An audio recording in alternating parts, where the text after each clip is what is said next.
Howdy everybody, we're back in video mode, and today what we're going to be doing is a sample check ride for Private Pilot in 4 Mike Juliet, Cessna 150.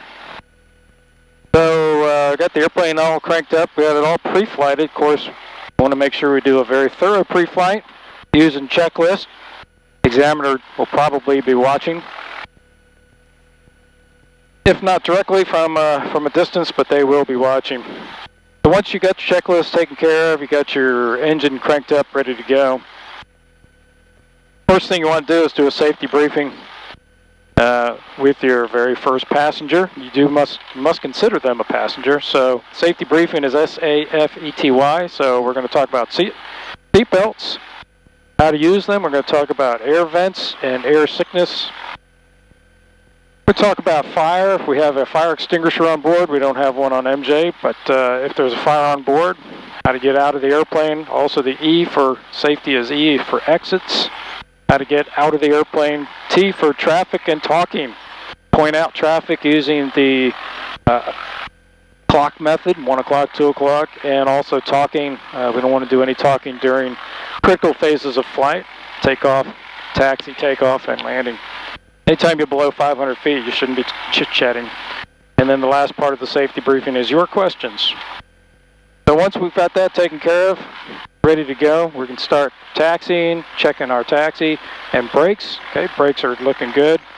And we'll check the weather.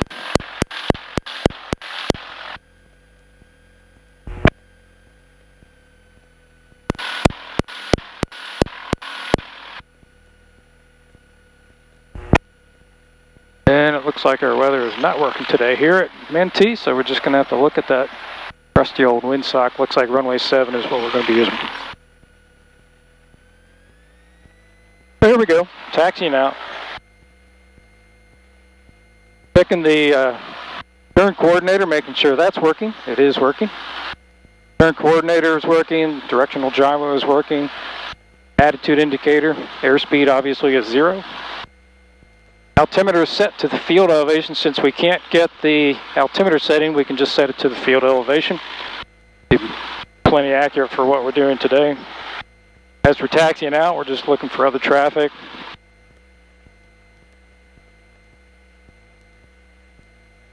Listening on the radio, seeing if there's anybody else in the traffic pattern.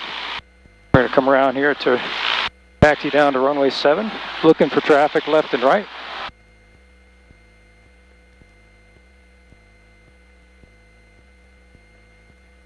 And here at Manatee, we're going to go to the run-up area, which is right next to the runway.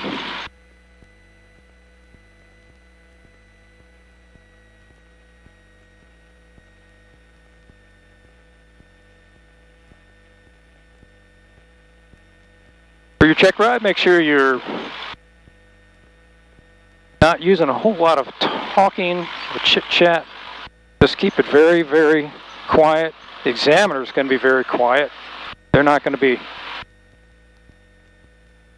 doing a whole lot of chit-chatting. They're going to be observing you, making sure you're safe. All right, so standard run up here, using the checklist. Up to 1700 RPMs, do a mag check. Left and right mag are working, car beats on, and comes back. We got good volts, we got good amps. Got 3.2 gallons of fuel has been used since we filled up, so we've got over 18 gallons of gas. Plenty of gas today. Good oil pressure. Oil temperature is up to 90 right now. We're going to wait till that is at 100. While we're waiting for that, we do our takeoff briefing. Oil temp's coming up, so we do a takeoff briefing. And we'll make sure he understands this.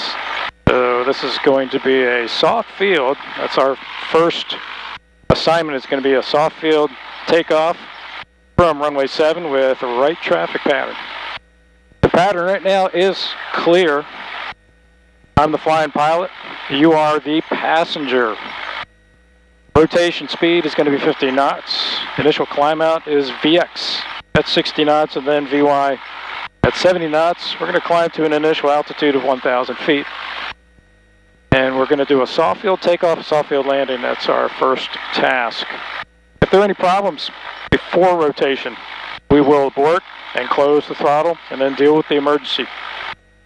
Once we're in the air, if we have sufficient runway, we're going to land straight ahead. If we're below 500 feet, we will land straight ahead within 30 degrees, left or right. We're not going to try to turn back toward the runway.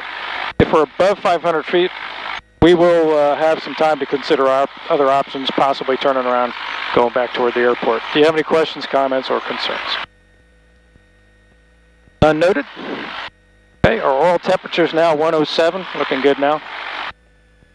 All right, so I'm set for a soft field takeoff. I do have one notch of flaps down. The examiner has said I want to see a soft field takeoff, so that's what we're going to do. And everybody's good. We got no traffic pattern. Going to turn the air conditioner off. Got carb heat is off. Mixture's in. Lights are on. Both mags. Primer is locked. And we make a radio call. Command AT traffic, Cessna 4 Mike Juliet, departing runway 7, remaining in the traffic pattern. One last check. We are cleared right, and the runway is cleared to the left.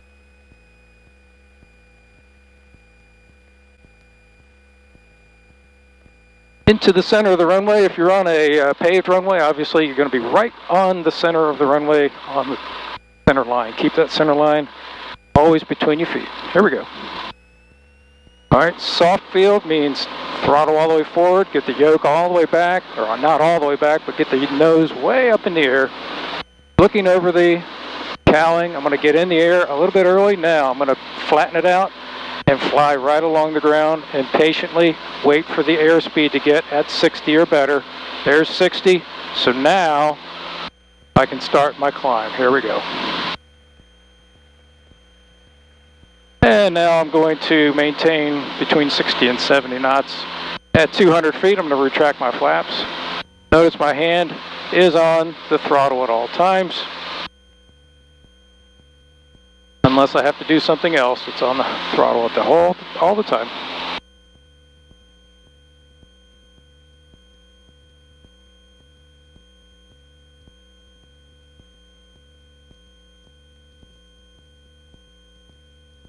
And we're just waiting for 500 feet now for the turn onto crosswind. Temperatures are good, pressures are good. Here comes 500 feet. And right turn. Command AT traffic, Cessna 4 Mike Juliet, it's crosswind, runway 7. And notice I used my crosswind call. On a check ride, try to step it up so that you're using all the calls. Be very efficient with them if possible, but use them all. If you miss one, don't worry about it. Here comes our downwind now. Command AT traffic, Cessna 4 Mike Juliet, right downwind, runway 7, full stop, Command AT. All right, so we've been assigned a soft field landing at this point. That's going to be a full stop with the taxi back. Remember, a soft field landing involves partial flaps, only 20 degrees flaps in MJ. Partial flaps, going to carry a little bit of power, a little bit of, just a little power and a little bit of speed into the flare, so that if we have a soft, mushy runway, we'll have enough energy or inertia to get out off of the runway again so that we don't get stuck in the mud. All right, there's our traffic pattern, altitude 1,000 feet. Coming up on a beam. Here's my beam spot right there. So, RP's on, throttle's back.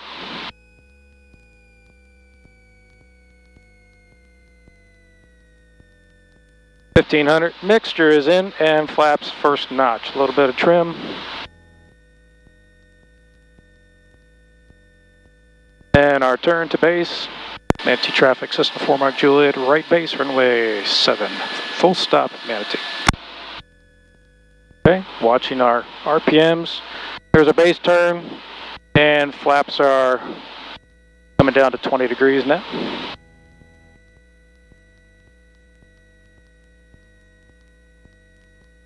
Notice I turn my base about 750 feet, and I'm looking for about 500 feet for my final.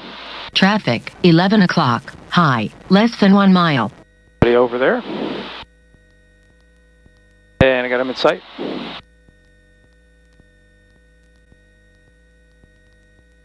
And Manatee traffic, Cessna 4 Mike Juliet is final, runway 7 Manatee. Hope that guy doesn't come in behind us. Alright, so 65 knots now. I'm going to add just a little power now. Keep on that glide slope, glide path. And as I get closer into the runway, I'm going to maintain just a little bit of power. It does not matter where I touch down. There's no designated touchdown position on a soft field landing. You can take it halfway down the runway if you need to.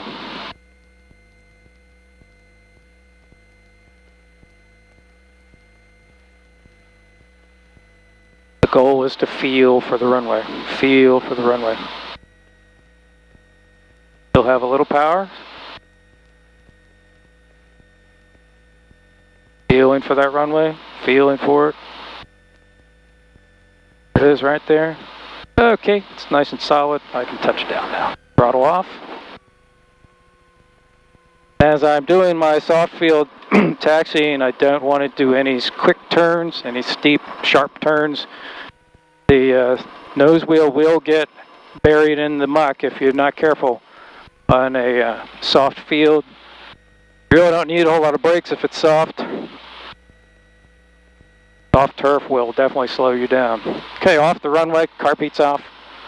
Flaps are up. I'm going to go all the way up on this one because now our next assignment is a short field departure. Short field meaning we've got either obstructions at the end of the runway that we have to clear, and or we got a short runway. I treat anything in this airplane, I treat anything less than 2,000 feet as a short runway. Again, notice where that yoke is, all the way back. On the soft field, definitely keep it all the way back. All right, so for a short field, we're going to use as much runway as we can. So, we're going to go all the way to the end, announce our intentions, do a quick check already, mags, lights, carpeet, mixture, flaps are up for short field. It's the only time on this runway we use no flaps. I'm going to use the maximum amount of runway. Now, if this was really short, I'd go all the way to the end. But for the sake of our check ride, we're not going to go past the official end of the runway, which is the 3 lights. Manatee traffic, Cessna 4 Mike Juliet, departing runway 7, remaining in the path. Okay, so here we go. I'm going to use the maximum amount of runway now. Put my right wheel right on these lights almost. Let's swing around. Going to get lined up with the center line. Get my nose wheel straight. There we go. And elevator is neutral, slight back pressure. Very slight back pressure. Here comes the throttle, but I'm holding the brakes until I make maximum RPMs. There we go. And release. Now, very little back pressure, just enough to get the nose light. Not off the ground, just get it light. I'm going to rotate much earlier than I'm used to. I'm going to rotate at 50 knots. There's 50 right there. There's my rotation. Now I'm going to climb at 60. Exactly. 60 exactly. Watch that airspeed. You want to be 60 exactly.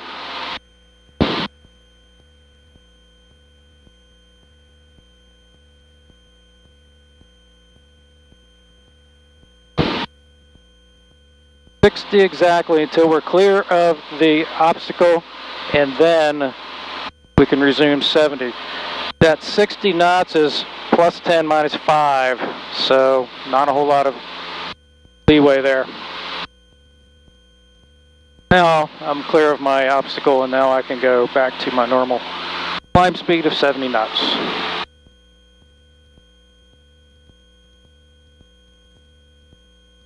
And again, once we get to 500 feet, we'll start that turn.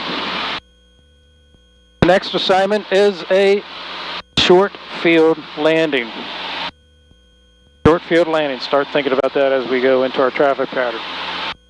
Manatee traffic, Cessna 4 Mike Juliet, right crosswind runway 7, full stop, Manatee.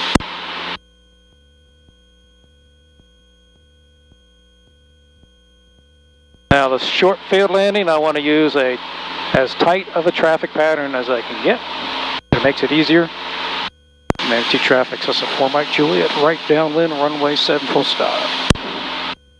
Okay, so I'm going to keep it nice and tight on the runway. Getting up the traffic pattern altitude, 1,000 feet.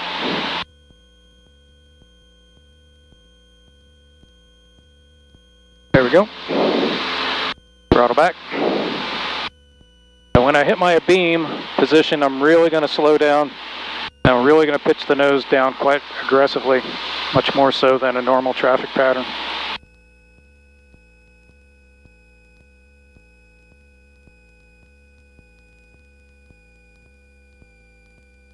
Coming up on a beam at this point, a little bit high. There's our beam. Carpeet's on. Throttle's way back. Fixtures in, flaps down. A little trim. Now with the short field, the examiner will designate a position on the runway to land. You have to land at or within 200 feet of that point after the point. You can't land before the point. And you want to land within 200 feet. That's about one set of runway lights. Okay? Manatee traffic, Cessna 4 Mike Juliet is right base, runway 7, full stop, Manatee. Okay, keeping this square. Again, I'm looking for 500 feet.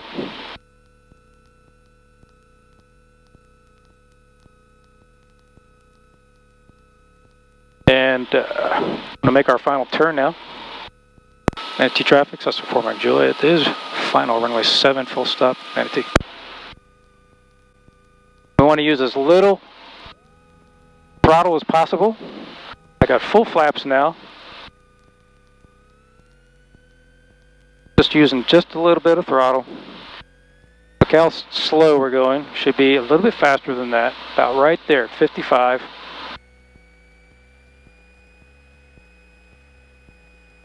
The wind is picking up just a little bit, so that's why I had to use a little throttle.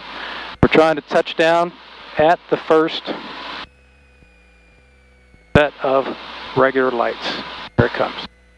And touchdown, yoke back, flaps all the way up, maximum braking, yoke all the way back. And we're going to come to a full stop. We used about 500 feet of runway there. Too bad.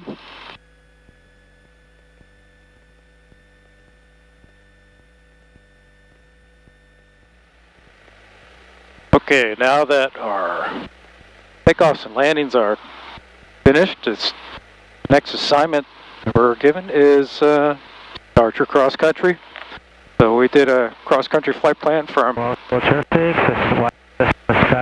to Sebring, and basically it's this straight out approach or straight out departure, and probably about a 20 degrees to the right, we'll be on course. So the one thing I want to check is my flight log, make sure I've got my plan in place. I know what my heading's going to be, what my time is going to be. As soon as I launch, I'm going to note my time so that I know when I left Manatee and when I expect to get to Sebring. Okay, pattern's clear. Again, runway 7, briefing's already taken care of. So here we go. Let's get on our flight. Cross-country flight.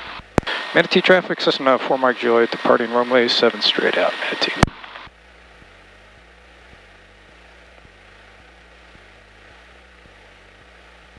Alright, runway is clear.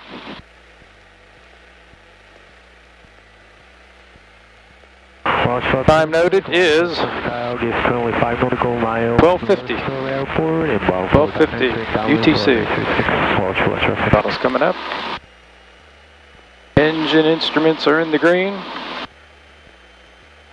Airspeed is alive.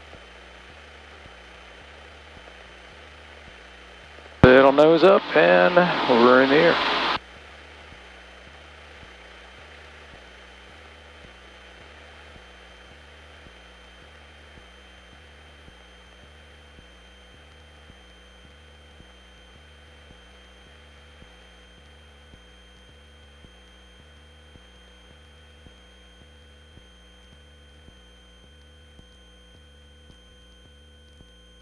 There's 200 feet, flaps are coming up.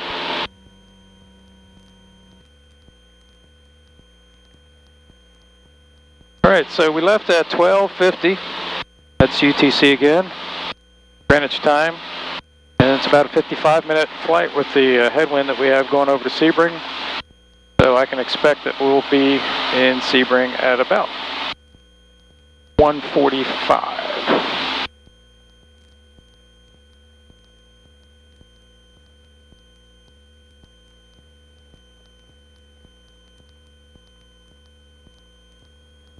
Watch out traffic, white Cessna Skyhawk is entering left downwind for runway 36. Watch out traffic.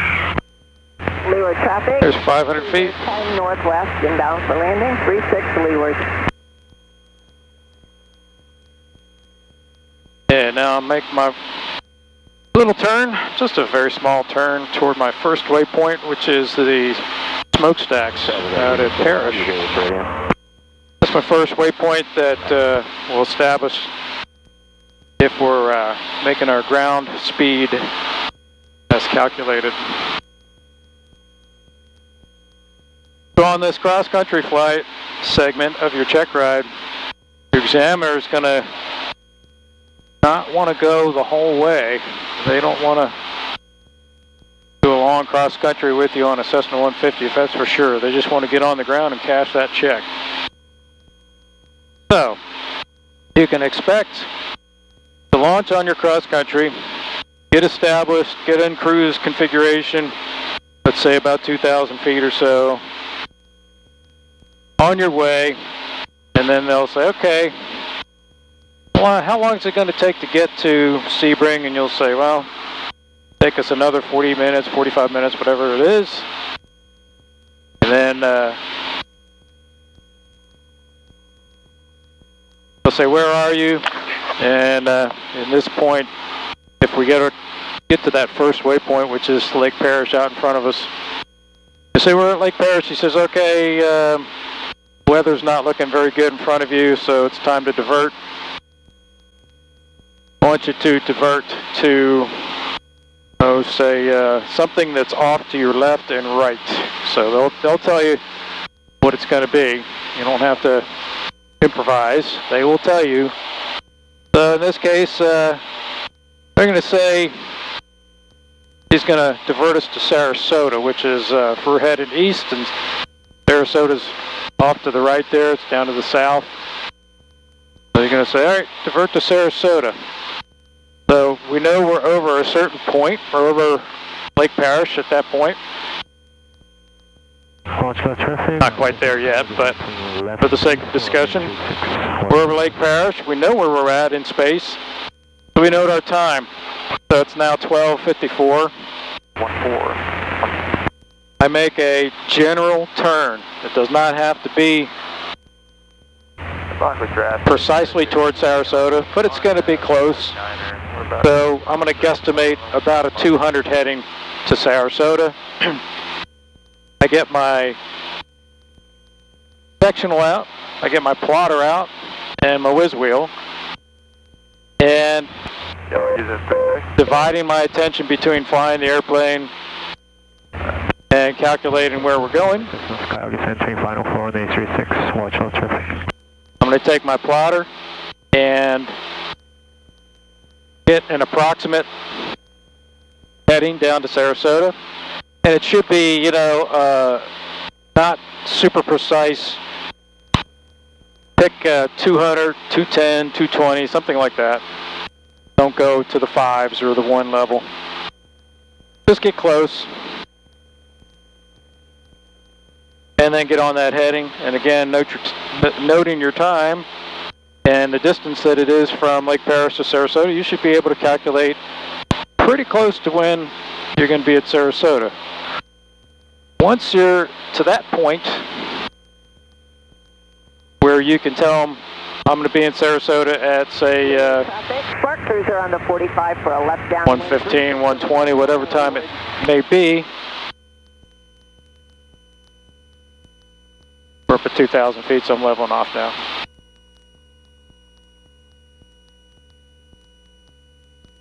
So once you're able to tell the examiner when you're going to be in Sarasota, he'll break it off. So she'll be in your way. Say, okay, good to go. Tell me about your nav systems, maybe. So you might want to show them, all right, Sarasota is VOR 117.0 frequency, and change the GPS into VOR mode. Dial in a direct Watch out traffic lights. 2 indicator with a direct needle, centered needle, and there's my actual heading to get to Sarasota 210, 215, somewhere around there.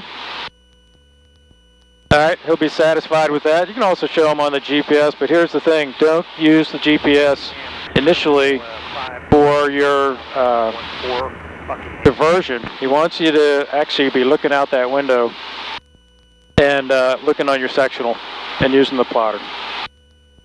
Once you have that, then you can dial it in on the GPS and do a quick confirmation. It's fine. You can do that, no problem. Turn the volume down on the radio. It's a little active this morning. All right, once he's satisfied with your cross-country skills, you got to maintain 200 feet on your altitude. You got to maintain your heading plus or minus 15 degrees. So no big deal there. All right, once you're at that point, then you can do your air work. He's going to break you off. It'll get you on a cardinal heading, probably 090, 360, what have you. And he'll say, okay, let's do a steep turn. You're on a 2,000 feet, heading 090, steep turn to the left, followed by a steep turn to the right. So we do have to clear the airspace, but we don't have to do clearing turns. So the first thing I do is tip my wing up to the left. I'm looking left. I'm clear left. I'm also clear right. And I've got my traffic screen so I can see if there's any traffic around me. 2,000 feet, 090. Steep turn to the left. Here we go. Looking for coordinated. Keeping the rudder in there. There's a 45-degree bank. On the attitude indicator, that's the line that's there. Trying to maintain plus or minus 100 feet on this. And we're going to roll out within 10 degrees of 090. So we're going to start that roll out about 20 degrees away. There we go, right there. And clear right and go into the right. Now the right side, remember, takes a little bit more finesse to make it look good. Airplane wants to turn to the left. It does not like turning to the right as much. There's my 45-degree bank there. Looks like my DG is precessing a little bit, so I'm watching my compass now, and I'm looking out the window. Here comes 090 right. Kyle gets only 5 nautical miles north, so fail. There. And if we did a really good one, we'd fly right through our wake. At the DG again. Right. That looked pretty good. That's our steep turn. Next thing you're going to do is some slow flight. So we say, all right, let's do some slow flight.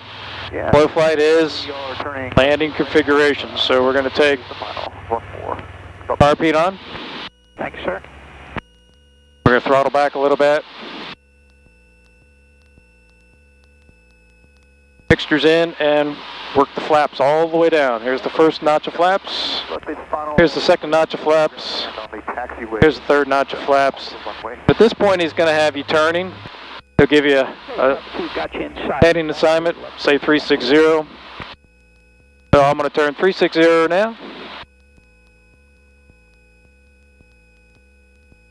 And then he might say, all right, keep the turn going to 270. All right, so we'll turn to 270. Now what he's doing you a favor at this point. What's coming next is stalls after slow flight. If he's happy with your slow flight, he's going to have you do a stall. And he's going to have you do a stall in the landing configuration, an approach to landing stall, in this configuration right here. So there's our 270 heading. Says, all right, give me an approach to landing stall. And the first thing out of your mouth is, that's right, clearing turn complete. You've cleared the airspace in front of you and below you. So here we go. Landing approach, landing configuration stall means throttle back.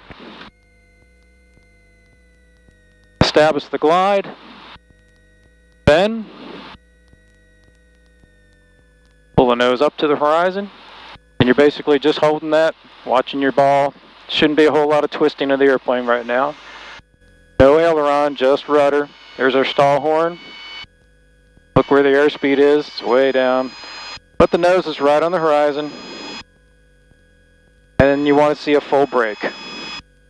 Just a little bit more right rudder. Here comes the brake right there. All right, there's the brake, throttle's in, carpeet's off, flaps to 20, waiting for the airspeed to get to 60, and here comes the flaps all the way up. That was a good stall there. And we gotta make sure we're finished the maneuver before 1500, above 1500. So, we're gonna stay clear of Tampa's airspace, make a left-hand turn, and start the climb back up to 2,000 feet. Now he's gonna say, all right, climb back up to 2,000 feet, and if they want you to do another stall, it's gonna be a departure stall. That's full power, nose up. That one's a little tougher. Only because you're having to step on that right rudder a little bit. So he says, all right, let's stay out of the sun. Let's go back to a 180 heading, right turn to 180. Once again, he's doing you a favor if he does this, because this is, yes, your clearing turn. There's 2,000 feet, throttle back. All right, private pilot candidate, give me a departure stall. Departure stall is full power, nose up. You're going to be pushing lots of right rudder. All right, the area is clear, and we did a clearing turn, is complete. There we go. So the first thing I'm going to do is pull the nose up. I'm not putting the throttle in yet. I'm just pulling the nose up, bleeding off a little bit of speed. And now I go to full throttle. And now the right rudder starts really coming into play. Now, I'm not adding any aileron at all. I'm just using rudder to keep the ball in the center. Just ball, just rudder. Stall horn starting to bark at me. Nose up a little bit at a time. Here comes the stall. And there it is. Release the back pressure, get the nose coming down, get my airspeed, it's above 60 now, and pull out of the dive. And pull the throttle back. Keep that right rudder in there and you won't drop a wing. Might drop a little bit. But the last thing you want to do is start adding aileron when you're in that stall, because that'll really aggravate the turning tendency, and that can get very dangerous. So be careful of that. Magway traffic, Skyline 269. All right, now we've done our power off stall, power on stalls. We had to make sure we did a clearing turn before each one of those. And if we were given a heading assignment, we've got to keep that heading within 10 degrees. At this point, he might ask you about spin awareness. Spin awareness is if you're in that high power stall like that and you kick left rudder, you're going to be upside down pretty quick. So how to get out of the spin? It's power off, opposite rudder, neutral aileron, and break the spin with a little down elevator. And in MJ, all you really have to do is let go of everything and it'll get out of the spin by itself. All right, at this point, I'm just going to say, pull out your favorite device. So we're going to wear our foggles at this point. I'll put them up here as a reminder. And he'll give you an altitude, he'll give you a heading assignment, and he'll run you through a series of turns. So we're going to turn left, we're going to turn right, and then we're going to do some up and down work as well. Remember, to go up, you got to add power. To go down, you just remove power. Don't have to do anything with trim or anything like that. So once he's happy with that, then he'll do an unusual attitude recovery. So remember, the two sequences for unusual attitude is, one is you're going to have your nose up in a bank, and the nose, or the power, is going to be almost off. So you're going to be slowly getting slower and slower. First thing you do, get the power all the way in, get the nose down, and level the wings. The other scenario is you've got your nose down, you're in a turn, and you got power on, so your airspeed is increasing very quickly. First things first, power off, level the wings, and pull out of the dive. Should be able to do all three at one time. At this point, you're at 2,000 feet, 2,200 feet, and he's going to go, all right, everything's looking good so far. Going to kill your engine. There goes the engine. Take those off now. Just lost the engine. So, priority number one, glide speed. Glide speed, glide speed, glide speed. Lots of trim. Got my carb heat on. Priority number two, pick your landing spot. I got one off to the right here. It's actually a small little private strip. So now, I'm going to do some basic troubleshooting very quick. Basic troubleshooting is, I got my carb heat on, I got my throttle, my mixture's all the way, my flaps are up. My primer is locked, my mags are on both. I could check both mags if I had a little extra time. None of that's working, so I'm going to pull my emergency checklist to commit to landing at this point. I'm going to do an off-field or off-airport landing. I've got 1,600 feet, got a long way to go now. Got lots of options, got lots of fields and roads underneath, a couple roads underneath us. But I do have a small little private strip that's down off to my right, and that's what I'm going to work on too. Now, in the emergency landing scenario, you want to be high and hot, not real high and hot, but you want to have extra altitude and a little extra speed, because you can always get rid of those things very easily. If you're low and slow, you're going to be in the bushes. So I'm just maneuvering the airplane to land on this runway here. I'm managing the energy that's in the airplane, the potential energy, which is altitude, and the kinetic energy, which is my speed. I am a little bit fast, but that's okay. I've got this field or runway made. It's off to my right. I'm going to start my turn. Here comes the first notch of flaps. Here comes the second notch of flaps. And the third notch of flaps. And here's the thing. If he sees that you've got this runway made, which we do, it's right in front of us, he's going to go, okay, it looks good. Go ahead and you got your engine back. So, carb heat's in. Throttle's up. All the way. Lots of down trim now. And speed's good. Flaps are coming up all the way. Alright, that looked good. We're at 600 feet. He says, alright, climb back to 1,000 feet. And now, we're going to do some ground reference maneuvers. The ground reference maneuver is either an S-turn across the road or turn around a point. I'm going to demonstrate both. And I've actually got a really nice road right in front of me here.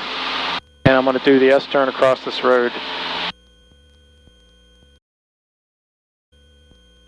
Right here. And I'm starting a little low. I'll just gain a little bit as I'm going. There's my road off to the right, and I'm perpendicular over top. Here comes my first turn. And we're compensating for any wind. There isn't any wind right now, so I'm just going to make the radius out from the road on this side the same as the radius on the other side. goal is to cross the road perpendicular to the road when you're right on top, wings level at 1,000 feet. In my altitude back, so I'm bringing my throttle back. Here comes the road, and we're going wings level now, perpendicular, and start a left turn.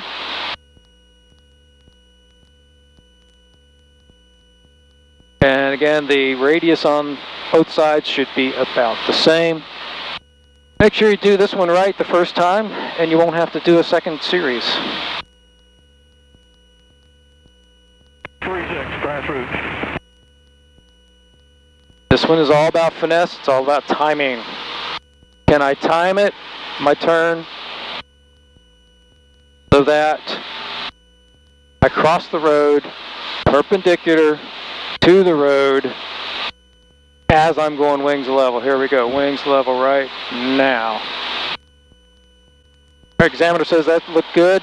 Now let's do a turn around a point. I see off to my right, I see a little pond with a bunch of cows around it. That's a good spot right there. So I'm going to wait until I'm even with it.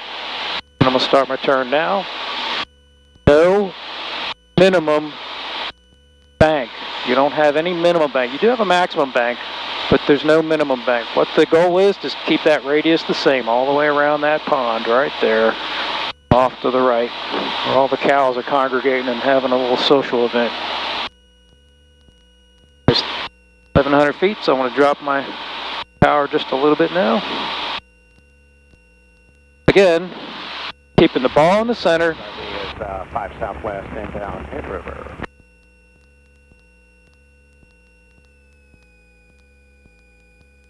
Keeping the altitude under control on 1,000 feet. A bit high right now, so I dropped the power. Compensating for the wind.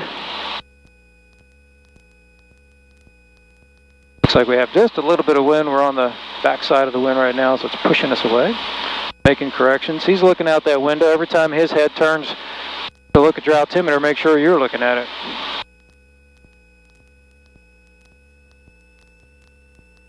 And again, if you make this look really, really good on the first time around, Cameron will say, all right, let's move on to something else.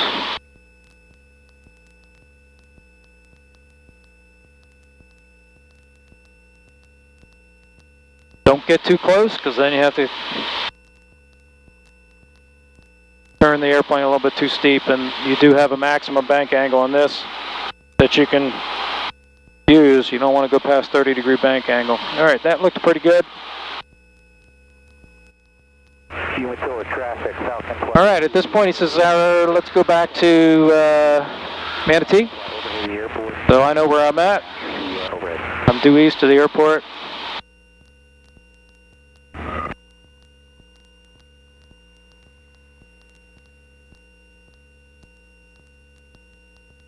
Turn my volume back up so in case anybody's inbound. Make a wide left base or what? And at this point I'm going to check my weather. All right, I'll make a 45 to left downwind on 14, so you go right in.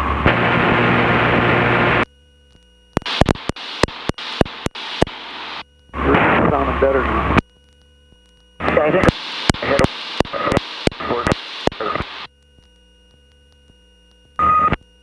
And it looks like weather at Manatee isn't working. So we'll just keep everybody appraised to where we're at. Buckhand traffic along the over the river, the enemy pattern left downwind runway 14. Manatee traffic, Cessna 4 Mike Juliet is 3 miles to the east inbound, runway 7, Manatee. Alright, so at this point it could pull a system malfunction, it could kill your radio, could do any number of things. Just be ready, don't get complacent. And what's coming up next is two things, it's the last two things of the check ride in the air, and that is a slip to a landing and also an aborted landing. Actually, on the emergency landing that we just demonstrated, we actually did demonstrate a full flap go around. So a lot of examiners will take that as a credit. And if you did a slip to get down to the runway, they'll also give you credit for the slip to a landing. but I actually didn't do the slip. So on this landing, we're going to do a full stop landing at Manatee, and we'll do a slip, and that will satisfy all of the requirements of the Checkride.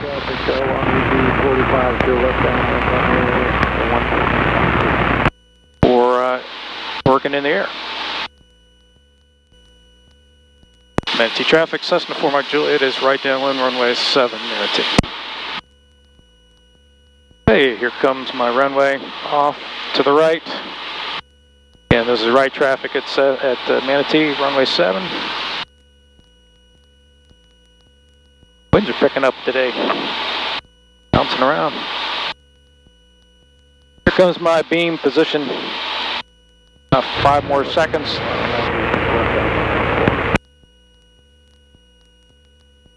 And there it is right there. All right, start the sequence. Carpeat, throttle back, 1500. Mixture's going full rich. And flaps 1 notch.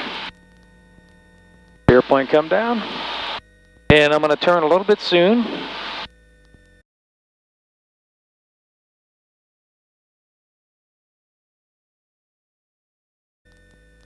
Next notch of flaps. Manatee traffic, Cessna 4 Mike Juliet, right base, runway 7. Full stop, Manatee.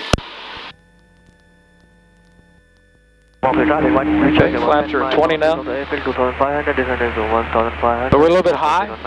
Turned it a little early, so we're a little high. So one of the best tools in your belt is that slip. S-turns and slips. Traffic traffic. Comes full flaps. About 6 miles. Straight in runway 36. Circle to runway 9. Still kind of high. So he's going to want to see a slip to a landing. It does not have to be a full rudder slip. It only has to be a mild slip. The wind is coming from the right a little bit. As you can see, the nose is pointing to the right. So I'm going to go right rudder. And I'm doing a fairly aggressive slip now. Right rudder and left aileron.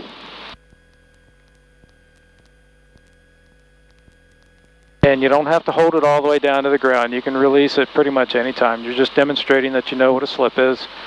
All right, so I'm going to release my slip now.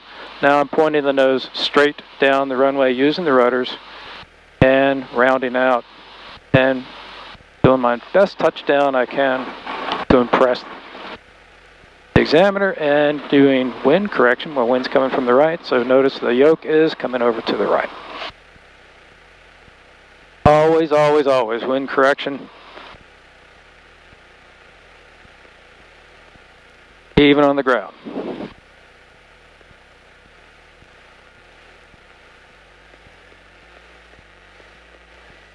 So if the wind were coming from the back, from behind me, from the left now, I'm still got the yoke over to the right because that aileron is down and that's what I want for my wind correction.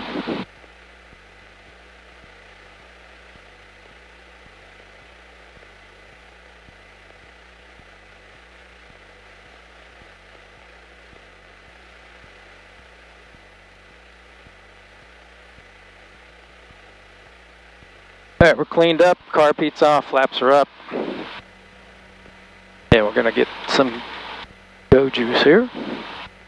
And that is your check ride sequence. At this point, you're pulling out your checklist. You're doing after landing checklist, followed by securing the aircraft checklist. You're making sure you do all those steps. Once you've got all those steps complete, you're going to shut down. You're going to tie down, you're going to walk in, and you're going to get your piece of paper that says you're a brand new pilot, private pilot. Congratulations, you've made it. Hey all, have a good day. Thanks for riding along with me.